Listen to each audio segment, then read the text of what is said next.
A dying warrior asked for water. By dawn, 100 riders answered the debt. Welcome to Tales by Orion. Let's uncover what really happened. The high desert wind, a relentless sculptor of stone and spirit, whispered secrets across Jedediah Stone's weathered face as he surveyed his land.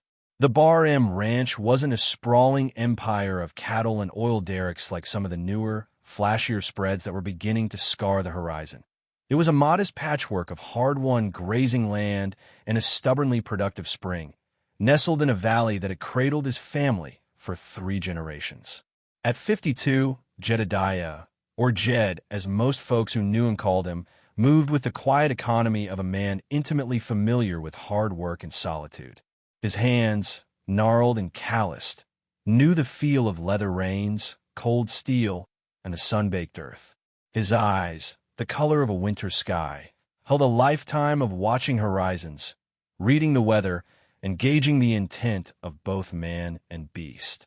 He wore faded denim, worn leather chaps, and a hat that had seen more sunrises than most city folk saw in a lifetime. His grandfather, a man who had come to this arid land when it was still wild and largely untamed, had carved this ranch out of sheer grit and a grudging respect from the Ute and Paiute peoples who had roamed these lands for centuries before.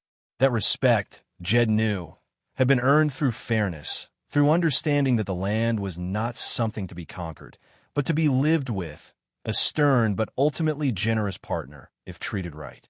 It was a lesson Jed carried deep in his bones, a quiet counterpoint to the grasping ambition of men like Marcus Thorne, whose vast, voraciously expanding agricultural conglomerate, Thorne AgriCorp, was increasingly encroaching on the smaller, independent ranches, swallowing them whole or starving them out by diverting precious water sources.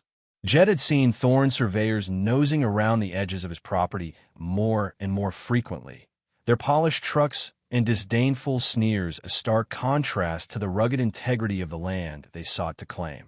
He knew Thorne saw him as an anachronism, a stubborn old man clinging to an outdated way of life, an easy target. But Jedediah Stone was not an easy target.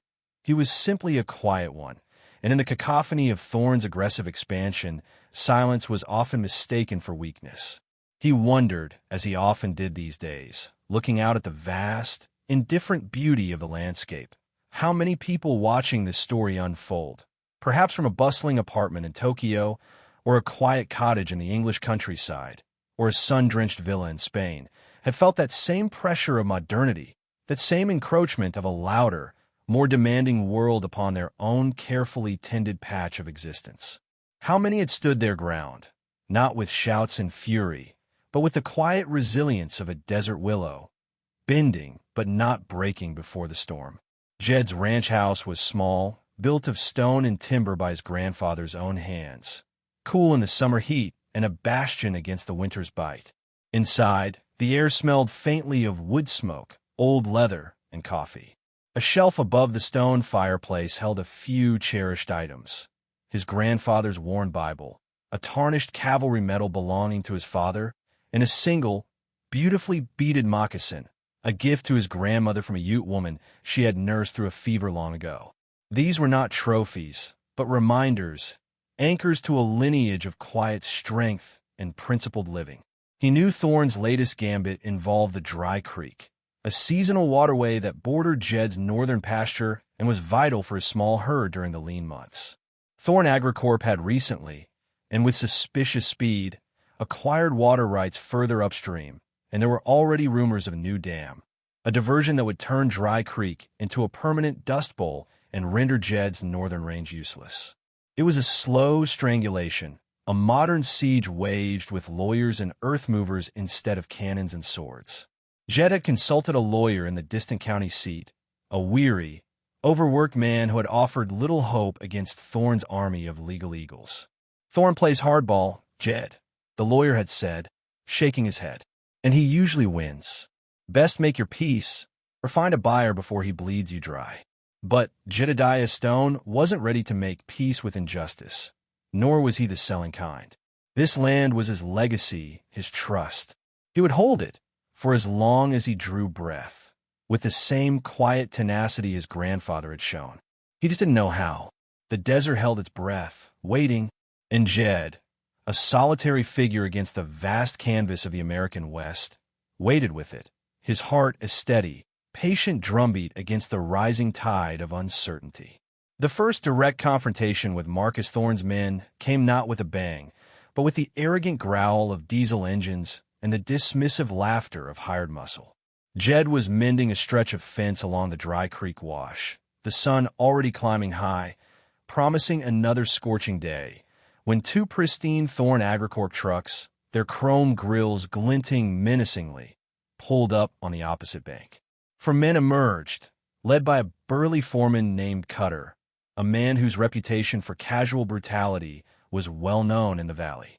Cutter, a smirk playing on his lips, sauntered to the edge of the shallow creek bed, his expensive new boots kicking up dust. "Morning, Stone," he called out, his voice carrying an easy insolence.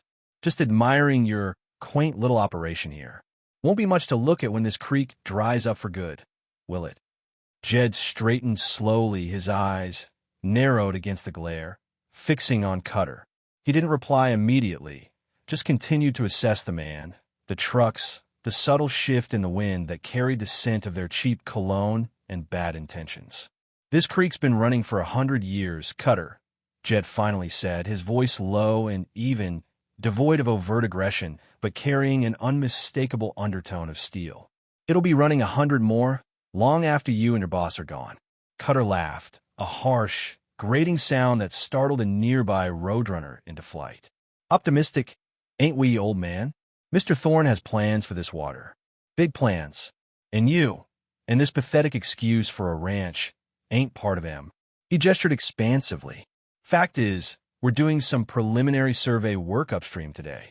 Might get a little dusty down here. You might want to move your precious cows, if you got any left."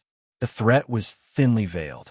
Dusty work upstream likely meant the beginning of Thorne's diversion, a deliberate act of agricultural sabotage. "This is Bar M land, Cutter," Jed said, his gaze unwavering. "And that water belongs to it by rights established long before your boss learned how to spell greed." "Rights?" Cutter spat onto the dry earth. "Rights are for them that can enforce him, Stone. And Mr. Thorne, he enforces what he wants." He turned to his men. "All right, boys, let's get to it. We ain't got all day to argue with history." As the trucks rumbled away, heading upstream, Jed felt a cold knot tighten in his stomach. This was it, the beginning of the end, unless something changed. He spent the rest of the morning working with a grim determination, his mind racing, trying to find a way, any way, to counter Thorne's relentless advance. By midday, the heat was a physical weight, the sun a merciless eye in the cloudless sky.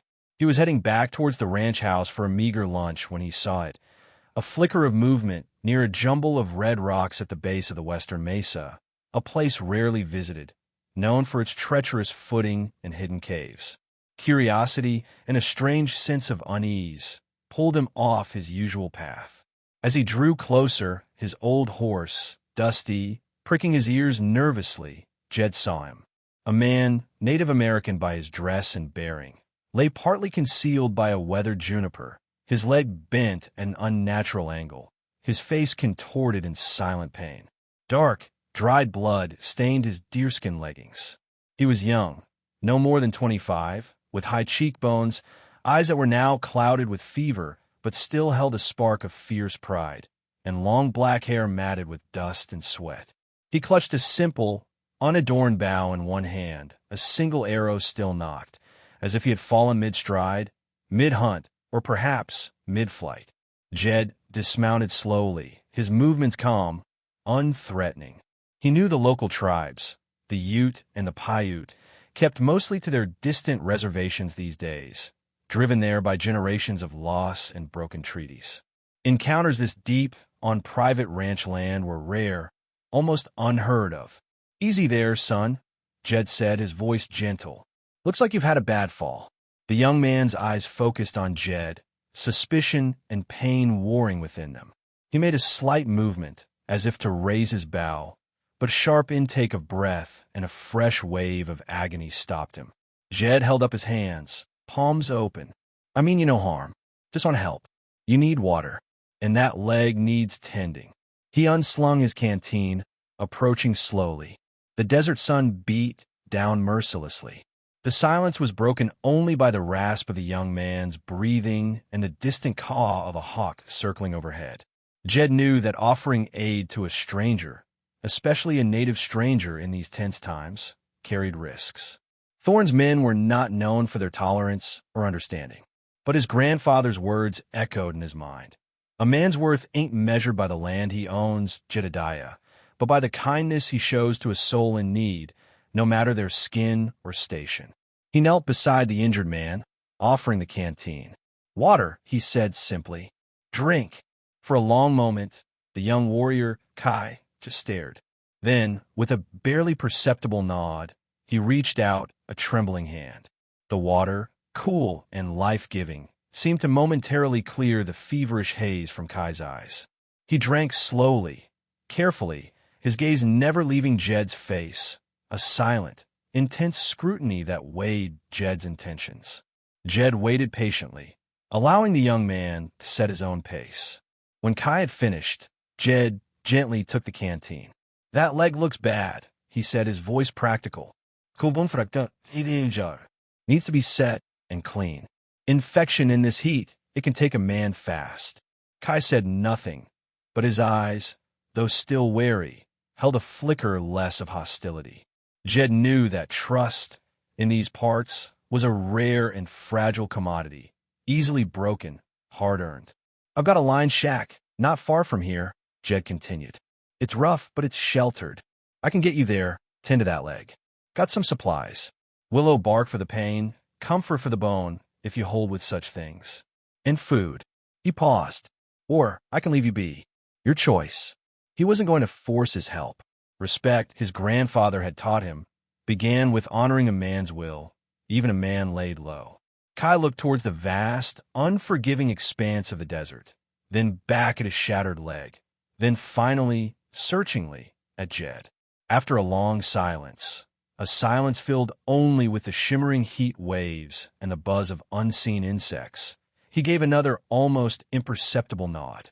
Getting Kai to the line shack was an agonizing process. Jed, using his worn lariat and all his strength and knowledge of leverage, managed to fashion a crude travois, padding it with his saddle blanket. Moving Kai, even the slightest distance, clearly caused him immense pain, but the young warrior bore it with a stoicism that Jed found deeply admirable, his lips pressed into a thin white line, his only sounds the occasional sharp intake of breath.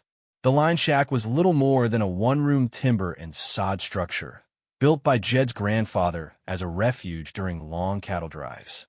It was dusty and smelled of disuse, but it was sturdy, and crucially, it was hidden from the main tracks of the ranch, nestled in a small box canyon that was difficult to access and easy to overlook. Inside, Jed worked with a gentle, practiced efficiency that belied his rough exterior. He cleaned the wound, his touch surprisingly deft for a man whose hands were more accustomed to branding irons and barbed wire. He found 2 sturdy pieces of seasoned mesquite, patted them with strips torn from a clean flour sack, and, with Kai gritting his teeth against the fresh wave of agony, he set the bone, binding it firmly. He brewed a strong tea from the willow bark he always carried in his saddlebags and coaxed Kai to drink it. It'll help with the fever and the pain, he said. Kai accepted it, his eyes never leaving Jed's, still watchful, still assessing. For the next few days, Jed divided his time between the pressing needs of his ranch, the ever-present threat of Thorne's machinations weighing heavily on his mind, and the silent, demanding needs of his patient. He brought Kai fresh water from his spring, broth made from a scrawny jackrabbit he managed to snare, and changed the dressings on his leg regularly. He spoke little, sensing that Kai preferred the silence. But in those quiet moments, a strange, unspoken understanding began to grow between them. Jed would sometimes talk softly as he worked, not expecting a reply, telling Kai about the ranch, about his grandfather, about the changing face of the land. Kai would listen, his dark eyes following Jed's movements, his expression unreadable. Jed learned that Kai's silence was not one of emptiness, but of depth. He saw the intelligence in those eyes, the resilience in the set of his jaw, the pride that even injury and fever could not diminish. He also noticed the intricate, almost invisible patterns of scars on Kai's arms, the calluses on his hands, signs of a life lived hard, a life of skill and survival. One evening, as Jed was preparing to leave for the main ranch house, Kai spoke for the first time since the accident, his voice raspy from disuse, but clear. "Why?" Jed paused at the door, turning. "Why what, son? Why help me?" Kai asked, his gaze direct. Jed considered the question for a moment. He could have given a dozen practical reasons, or no reason at all. Instead, he spoke the simple truth. Because you were hurt.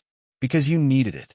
Because, he added, a faint, almost shy smile touching his lips, my grandfather would have done the same. And he was a better man than I'll ever be. Kai held his gaze for a long moment, then nodded slowly, a flicker of something unreadable. Respect? Understanding? In his eyes. He said nothing more, but Jed felt that a barrier, invisible but potent, had just been crossed.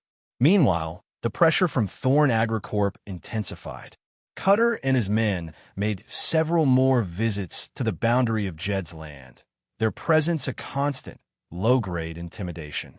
They left survey stakes driven deep into Jed's pasture, a blatant claim. They let their cattle accidentally wander onto his grazing land, consuming his precious grass. One morning, Jed found the gate to his main corral mysteriously open, his best horses scattered. It took him half a day to round them up. He knew Thorn was trying to wear him down, to make his life so untenable that he would have no choice but to sell. Jed endured it all with his usual stoicism, his anger a cold, hard knot in his belly, but his outward demeanor remained calm. He was biding his time, tending to his ranch, tending to Kai, waiting for, he wasn't sure what. He just knew he wouldn't break. Not yet. Kai's recovery was slow but steady. The fever broke, and color began to return to his cheeks. The stoic silence remained his primary mode of communication, but Jed noticed subtle changes. Kai's eyes, when they met Jed's, now held less suspicion and more a kind of quiet contemplation. He began to accept Jed's help with less reservation, allowing Jed to assist him with small movements, to change his dressings without a flinch. One afternoon, Jed brought Kai a small, whittled piece of cottonwood and his own pocket knife. "Thought you might get bored just lying there," Jed said gruffly, placing them on the rough-hewn table beside Kai's cot. "Keep your hands busy." Kai looked at the wood, then at the knife, then at Jed. He didn't speak, but he picked them up.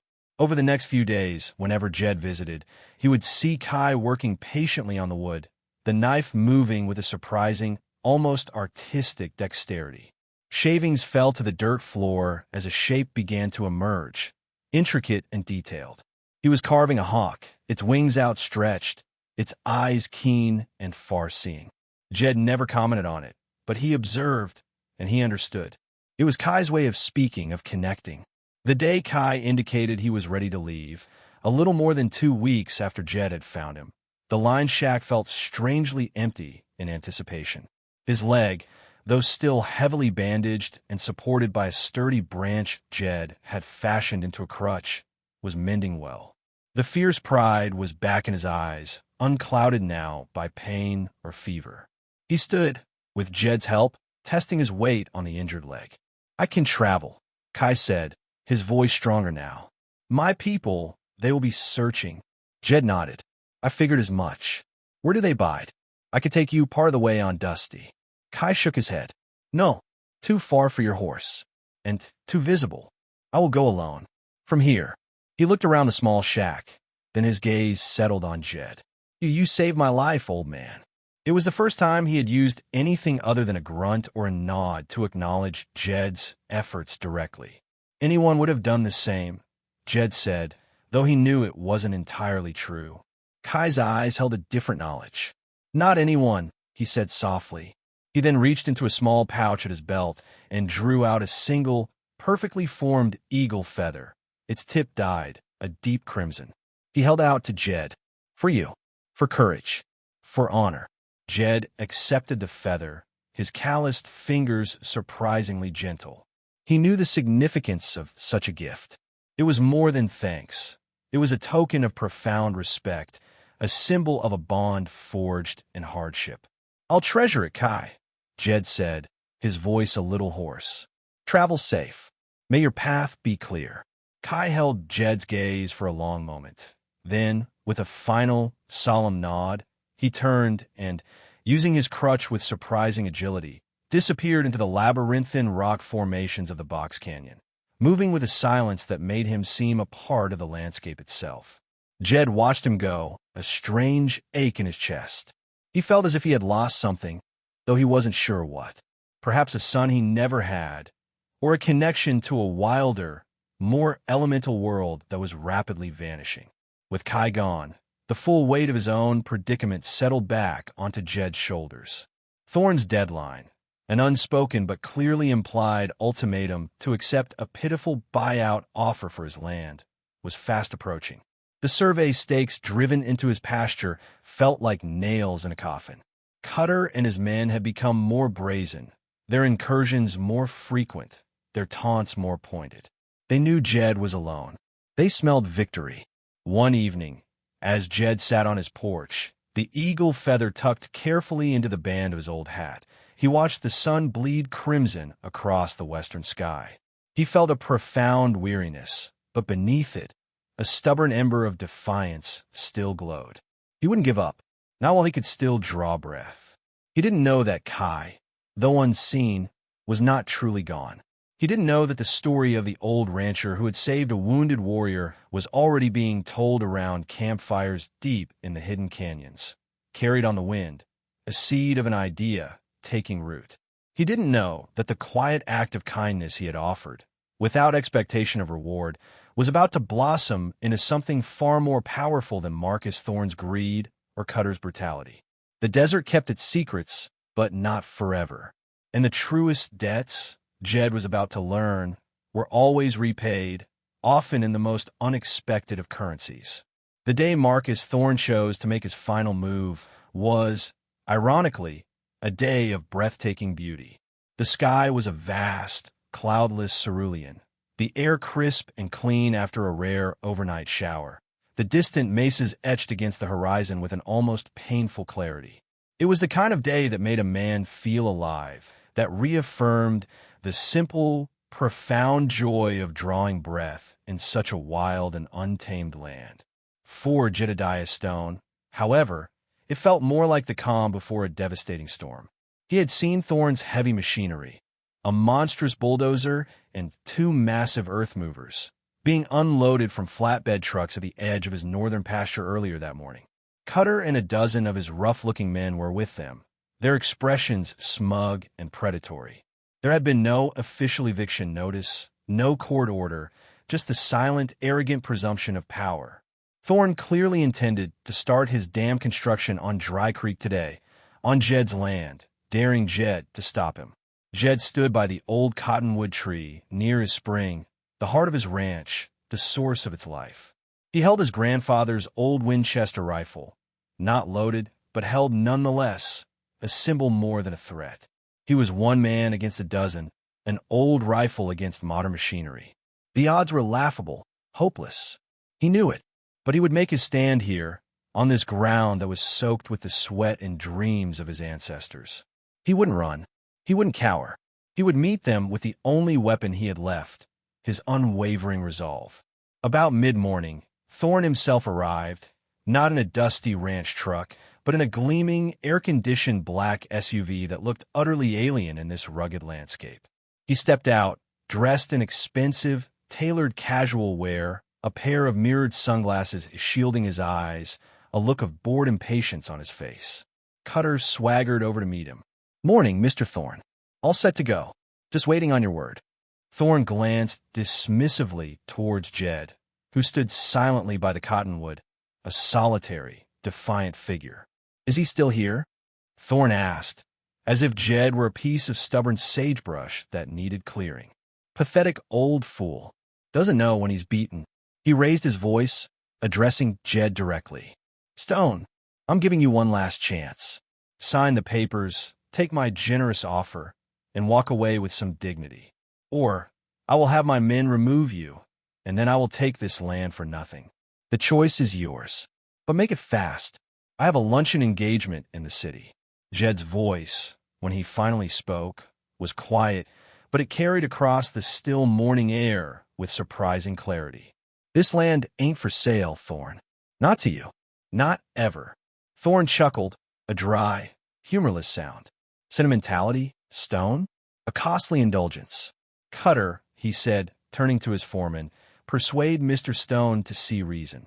If he remains uncooperative, after 5 minutes, start the engines on those machines and clear a path to the creek. I want to see dirt moving by the time I finish my coffee." He leaned against his SUV, produced a silver thermos, and poured himself a cup, the very picture of arrogant, unassailable power. Cutter grinned, cracking his knuckles. He and 2 of his largest men began to advance slowly towards Jed. "All right, old man," Cutter said, his voice a menacing purr. "Let's not make this harder than it needs to be. Just sign the pretty papers, and you can go sit on your porch and cry into your prune juice." Jed stood his ground, the old Winchester held loosely at his side. His heart pounded in his chest, but his gaze was steady, his hands did not tremble. He thought of his grandfather, of the eagle feather Kai had given him, of the quiet dignity of a life lived in harmony with the land. If this was to be his last stand, he would meet it on his feet, unbowed. The 3 men were halfway to him, their shadows stretching long and ominous in the morning sun. Thorn watched, a smirk playing on his lips, already tasting victory. The moment felt suspended, stretched taut like a bowstring. Jed could hear the buzz of a horsefly, the distant cry of a hawk, the pounding of his own blood in his ears. It was then, in that moment of unbearable tension, that another sound intruded, faint at first, then growing steadily, a sound that didn't belong to this carefully orchestrated scene of intimidation. It was the rhythmic drumming of hooves. Many hooves. The sound grew rapidly, a low, powerful thunder that seemed to vibrate up from the very earth itself. Thorn frowned, lowering his coffee cup, his smirk faltering. Cutter and his 2 advancing men paused, confusion replacing the menace in their eyes. Even Jed, though his expression remained outwardly calm, felt a flicker of bewildered hope. The drumming intensified, and then, cresting the low rise to the east, they appeared. Riders, dozens of them, mounted on lean, swift ponies, their dark hair streaming in the wind, their faces stern and impassive. They moved with a silent, disciplined grace that spoke of generations of horsemanship, a fluid, formidable wave of men and women, their presence instantly transforming the landscape, dwarfing Thorn's machinery and his hired thugs. They fanned out, forming a wide, silent arc that effectively cut off Thorn's men from the creek, their numbers seeming to multiply as more riders emerged from the folds of the land. At their head rode a tall, imposing figure, his bearing regal, his eyes carrying the wisdom and authority of a leader. Beside him, riding with a newfound strength despite the lingering signs of his injury, was Kai. He met Jed's gaze across the suddenly still pasture, and a look of profound, unspoken understanding passed between them. Jed lowered the Winchester slightly, a slow breath escaping his lips. He was no longer alone. Marcus Thorn stared, his jaw agape, the mirrored sunglasses slipping down his nose. The coffee cup dropped from his nerveless fingers, splashing dark liquid onto the pristine dust by his expensive shoes. What in the blazes?" he stammered, his voice a choked whisper. Cutter and his men had frozen in place, their earlier bravado evaporating like morning mist. They looked from the silent, imposing array of riders to their boss, then back again, their faces paling. These were not the scattered, disorganized remnants of a defeated people that Thorn had so contemptuously dismissed in his boardroom dealings. This was a nation, united and resolute, their eyes holding a fire that had not been extinguished by generations of hardship. The leader of the riders, a man whose face was a roadmap of resilience and dignity, Kai's father, It would later be revealed Chief Black Eagle of the Red Mesa Band of the Paiute raised a hand. The riders halted, a silent, unbreachable wall of horseflesh and determination. Chief Black Eagle's gaze swept over Thorn and his men, then settled on Jed. He offered a slow, solemn nod of respect. Kai then urged his pony forward a few paces, stopping beside his father. He looked directly at Thorn, his voice, though not loud, carrying an undeniable authority. "This man," Kai said, gesturing towards Jed, "is under the protection of our people. His land is his own. His water is his own. You will not touch him. You will not touch his property. You will leave this valley." Now, Thorn, momentarily speechless, finally found his voice, though it was thin and reedy, stripped of its usual arrogance. "Protection? This is private property. I have rights. I have permits." Chief Black Eagle then spoke, his voice deep and resonant, like the rumble of distant thunder. "The only rights you have here, white man, are the rights you have stolen. This land you claim, this water you seek to divert, it has sustained life long before your maps were drawn, long before your fences scarred the earth. The man you seek to destroy, Jedediah Stone, he showed kindness to one of our own when he was injured and alone. He asked for nothing in return. Such an act, in our tradition, creates a bond, a debt of honor. We are here to see that debt repaid and to ensure that justice, for once, flows as freely as the waters of Dry Creek should." Cutter, perhaps emboldened by desperation or sheer stupidity, took a step forward, his hand inching towards the sidearm holstered on his hip. "Now see here, Chief," he began. Before he could utter another word, a dozen arrows appeared, nocked and aimed with deadly precision, not at him, but the ground just inches before his feet. The message was unmistakable, delivered with silent, lethal efficiency. Cutter froze, his face turning a sickly green. His men backed away slowly, their bravado completely gone, replaced by a primal fear. Thorn himself looked as if he might collapse. His grand plans, his army of lawyers, his expensive machinery, all off it was meaningless in the face of this ancient, unyielding power, this unexpected, unbreakable alliance. The quiet rancher he had sought to crush had, through a simple act of human decency, summoned a force that Thorn could neither comprehend nor overcome. Marcus Thorn's face was a mask of disbelief rapidly crumbling into abject fear.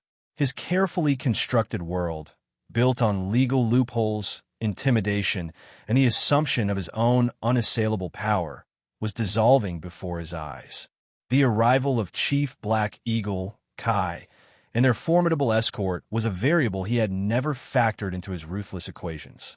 He looked from the stoic, unyielding faces of the riders to the impassive strength of Jedediah Stone, and then at his own hired men, who were now looking less like enforcers and more like cornered rats.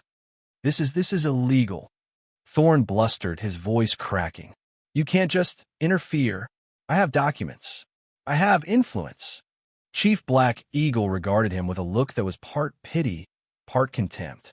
"Your documents are written on paper that will turn to dust, white man. Your influence is a shadow that vanishes in the true light of justice. The laws of this land," he gestured to the mountains, the sky, the earth, "are older than yours. They speak of respect, of balance, of honor. You have violated them all." Kai then spoke again, his voice clear and cutting. "The injury I sustained, from which this good man, Jedediah Stone, saved me, was not an accident of the terrain alone. Your men, Thorn, have been driving our hunters from their traditional grounds further north, pushing them into unfamiliar and dangerous territory as your agricorp expands. Your greed creates ripples of hardship far beyond the fences you erect." The accusation hung in the air, heavy and damning. Thorn opened his mouth, then closed it again, no denial forthcoming. It was true. His aggressive expansion had indeed displaced smaller communities, both settler and native, with callous disregard for the consequences. Cutter, seeing his employer's implosion, tried a different tactic, attempting a bravado he clearly no longer felt. All right. So, there's been a misunderstanding, he said, forcing a sickly grin. No need for all this drama. We'll just pack up our equipment, Mr. Thorne, and discuss this back in the city, right? He looked desperately at Thorne for confirmation. Thorne, however, seemed to have shrunk, his expensive clothes suddenly looking too large for his diminished frame. He was staring at the silent, unwavering line of riders, the sun glinting off the occasional piece of silver in their hair or on their bridles, their presence an irrefutable testament to a power he could not buy, bully, or litigate away. Jedediah Stone finally stepped forward, moving to stand not behind, but beside Kai and Chief Black Eagle. He wasn't a warrior, not like them, but his presence, his quiet dignity, added another layer of unassailable strength to their position. Thorne, Jed said, his voice calm but firm, you heard the chief. You heard his son.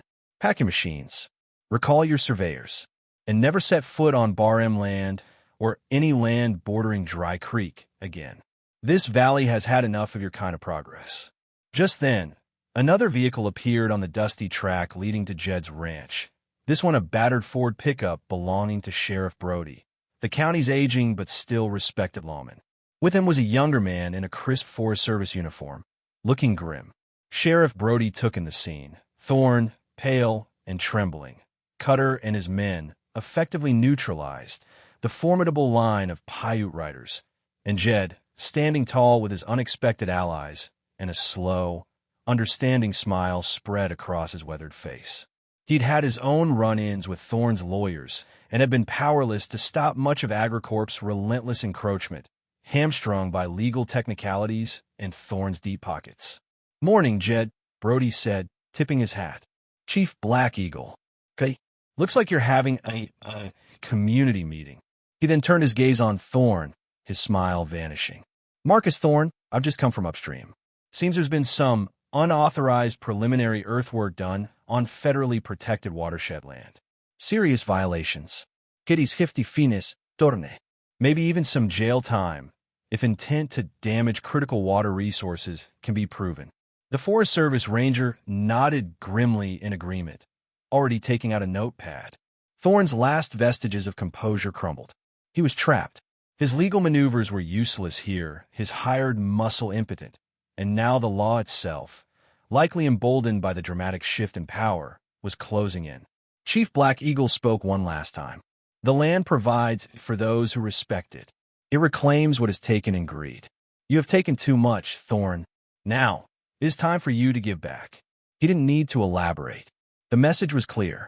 Thorne's empire of avarice was beginning to unravel, and it had all started with a simple act of kindness. A cup of water offered to a wounded stranger by a quiet rancher who had refused to abandon his principles. The sun climbed higher, now a symbol not of oppression, but of a dawning, cleaner light. The departure of Marcus Thorne and his crew was an ignominious affair. Under the watchful eyes of Sheriff Brody, the Forest Service ranger, and the silent, imposing presence of Chief Black Eagle's riders, Thorne's expensive machinery was reloaded onto the flatbeds, his men shuffling about with downcast eyes and newfound humility. Cutter, stripped of his bravado, avoided eye contact with everyone, particularly Jed and Kai. Thorne himself, after a brief, whispered conversation with his lawyer on a crackling satellite phone, seemed to age a decade. The threats of lawsuits and retribution died on his lips, replaced by a sullen, defeated silence. He knew he was beaten, not just on this patch of land, but likely in the wider arena of public opinion and regulatory scrutiny that was sure to follow. The evidence of his unauthorized work upstream, coupled with the testimony of Jed and the clear moral authority of the Paiute, would be damning.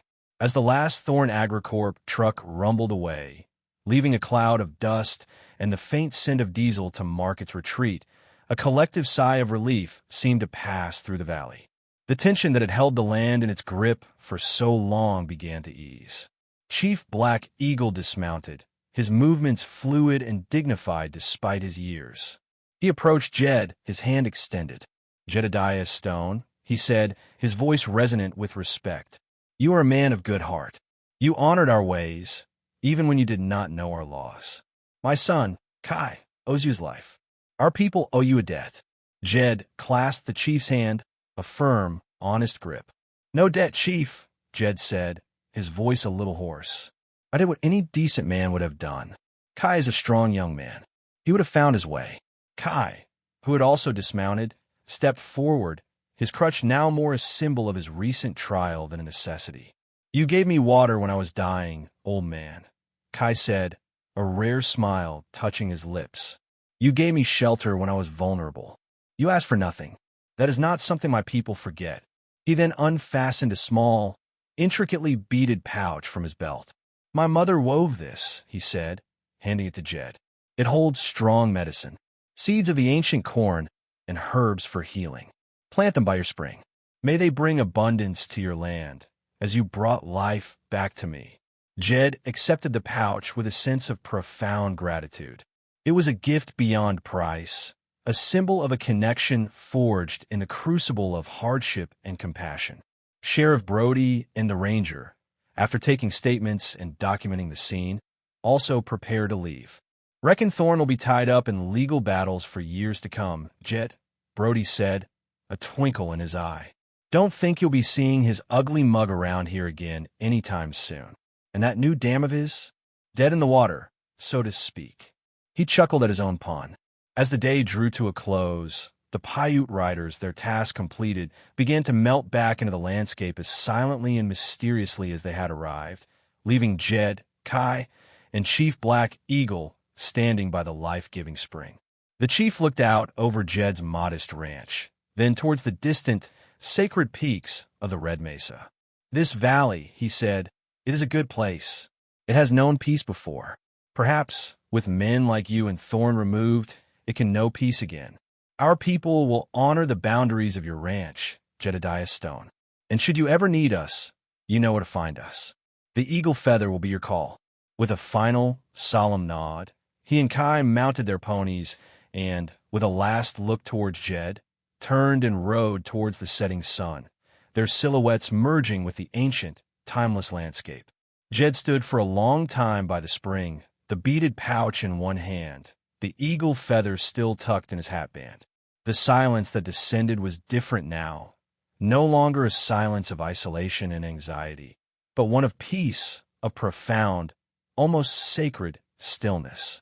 He was still a solitary man on a modest ranch, but he was no longer alone. He had faced down greed and arrogance, not with weapons or wealth, but with simple kindness and unwavering integrity. And in doing so, he had forged an alliance more powerful than any army, an alliance built on the enduring, elemental truths of the human heart. The desert wind whispered around him, no longer carrying secrets of desolation, but murmurs of hope, of connection, of a future where even the quietest acts of courage could reshape the world. The days following the departure of Marcus Thorn and the dramatic intervention of Chief Black Eagle's people settled into a new kind of rhythm on the Barham Ranch. The immediate threat had lifted, but the echoes of the confrontation and the unexpected alliance it had forged resonated deeply within Jedediah Stone. He walked his land with a lighter step, the oppressive weight of Thorn's avarice no longer pressing down on him. The survey stakes that had once seemed like harbingers of doom now lay in a discarded pile behind his barn, symbols of a battle won not through aggression, but through an almost forgotten code of honor and mutual respect. He carefully planted the seeds from Kai's pouch near his spring, tending to them with the same quiet diligence he applied to all his work. He knew they were more than just seeds. They were a living testament to a bond, a promise of shared sustenance, an enduring connection between two very different worlds that had, for a brief, critical moment, found common ground. News of Thorn's public humiliation and the Paiute's decisive stand spread through the sparse settlements and isolated ranches of the high desert. Some whispered it was a miracle, others a long overdue reckoning. For Jed, it was simpler. It was the consequence of choices, his own and Thorn's. He had chosen kindness. Thorn had chosen greed. The outcomes had been starkly, irrefutably different. He didn't see Kai or Chief Black Eagle again in the immediate weeks that followed, but he felt their presence, an unspoken guardianship that extended beyond the visible horizon. Occasionally, he would find a small, cleanly dressed rabbit or a brace of quail left discreetly near his woodpile, offerings left by unseen hands, tokens of continued respect and provision. He, in turn, would leave a sack of good coffee beans or a few tins of peaches by a particular rock outcrop on the edge of his property, a known crossing point, a silent exchange in an ancient language of mutual regard. The dry creek, free from the threat of Thorn's Dam, continued its seasonal flow, a ribbon of life reaffirming its ancient course. Jed's small herd of cattle drank deeply from its banks, their hides sleek, their contentment palpable. The land itself seemed to breathe easier, to exhale a long-held tension. One afternoon, a dust-covered circuit rider, a traveling preacher who made his rounds through the remote settlements every few months, stopped by the bar. He shared news from the wider world and tales from a valley. "Heard tell Marcus Thorne's AgriCorp is in a heap of trouble," the preacher said, sipping the coffee Jed offered. "Federal investigation into his land dealings, violations of environmental laws, and, some say, even charges of racketeering. His company's stock has plummeted. They say he's a ruined man, his empire crumbling." Jed listened, saying little. There was no triumph in his heart, no desire for vengeance. Thorne's downfall was simply the inevitable consequence of a life lived out of balance, a life built on exploitation rather than stewardship. He thought of the eagle feather, now carefully preserved in the old Bible on his mantelpiece. It was a reminder not of victory, but of courage, the courage to be kind in a harsh world, the courage to stand firm in one's convictions, even when alone. And he realized he hadn't been truly alone. His act of kindness to Kai had rippled outwards, connecting him to a web of relationships, to a community of spirit that transcended fences and deeds and the arbitrary lines drawn on maps. His grandfather's legacy, the quiet lessons of fairness and respect for all life, had proven to be a far more potent force than all of Thorne's wealth and power. The ranch felt different now. It was still a place of solitude, of hard work, but it was no longer a fortress against the world. It was a sanctuary, a place where the ancient rhythms of the land and the quiet dignities of the human heart were honored. Jedediah Stone, the quiet rancher, had found his peace, not in isolation, but in connection, in the unexpected flowering of an alliance born from a single, compassionate act. The desert, he knew, would continue to test him, as it tested all life within its embrace. But now he faced those tests not as a solitary man, but as one who understood the profound, enduring power of a shared humanity. The seasons turned on the Bar M Ranch, each bringing its own challenges and its own quiet rewards. The corn planted from Kai's seeds grew tall and strong by the spring, its vibrant green a startling splash of life against the ochre and umber of the desert landscape. Jed harvested it with a sense of reverence, sharing part of the bounty, as was the custom, by leaving a portion at the rock outcrop, a continued acknowledgement of the bond that had been forged. He never saw who collected it, but it was always gone by the next morning. The story of Jedediah Stone and the Red Mesa Paiute became a quiet legend in the high desert, a tale told around campfires and in dusty general stores, a reminder that courage and kindness could indeed move mountains or at least stop a greedy land baron in his tracks. It changed things subtly at first, then more noticeably. Other small ranchers in the valley, emboldened by Jed's stand and Thorne's downfall, began to band together, forming a cooperative to protect their water rights and resist the encroachment of other large agricultural conglomerates that were always sniffing around the edges of their fragile existence. They looked to Jed, not as a leader in the conventional sense. He was too quiet, too solitary for that, but as a symbol, an elder statesman whose unwavering integrity had shown them a different way to fight, a way based on principle rather than pugnacity. Jed, for his part, offered quiet advice when asked, shared his knowledge of the land and its fickle ways, and always, always emphasized the importance of fairness and respect in all dealings. He never spoke of his own heroism, for he did not see it as such. He had simply done what needed to be done, what his conscience and his upbringing had dictated.